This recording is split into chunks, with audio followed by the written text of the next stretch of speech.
সাউদিন ভাই, আপনি আসলে এই প্লেয়ারদের সাথে নানাভাবে অনেক আগে থেকে কাজ করছেন, সবাই আপনার খুব পূর্ব পরিচিত এবং জাতীয় দলে আপনাকে পেয়ে তারা নিশ্চয়ই খুশি হয়েছে। এই দলটার সাথে আপনি সফরটা শেষে আপনাকে চ্যাম্পিয়ন্স ট্রফিতে আসলে কতটা আশাবাদী দল নিয়ে বা বাংলাদেশ কীভাবে চিন্তা করছে চ্যাম্পিয়ন্স ট্রফিতে এই দলটাকে ঘিরে? আমি জানি না আপনারা সবাই চ্যাম্পিয়ন্স ট্রফি নিয়ে ব্যস্ত আছেন কেন। আমার মনে হয় যে আমাদের প্রতিটা সিরিজ যদি আমাদের ছেলেরা উন্নতি করতে পারে, সেটাই আমাদের জন্য সবচেয়ে বড় ব্যাপার হবে। যে এই সিরিজে আমার কাছে মনে হয় যে আমাদের হয়তো অনেক কিছুই ছিল না, বাট ছেলেরা কিন্তু ভালোভাবেই তারা আমার মনে হয় ভালোই খেলেছে, আরও ভালো হয়তো হতে পারতো।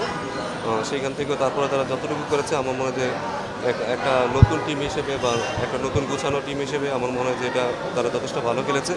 এখন সামনের সিরিজগুলোতে কারা খেলবে তারাও তো আমরা বলতে পারতেছি না। তো টিমটা ওয়েস্ট ইন্ডিজে যখন ছিল তো আমার মনে হয় যে খুব গোছানো ছিল, পরিবেশটা খুব ভালো ছিল। আমার মনে হয় আস্তে আস্তে যদি তাদেরকে আমরা আরও ভালো পরিবেশ দিতে পারি এবং তাদেরকে সঠিক জায়গায় সঠিক প্র্যাকটিসটা করাতে পারি, তাহলে মনে হয় তারা আরও বেশি উন্নতি করবে।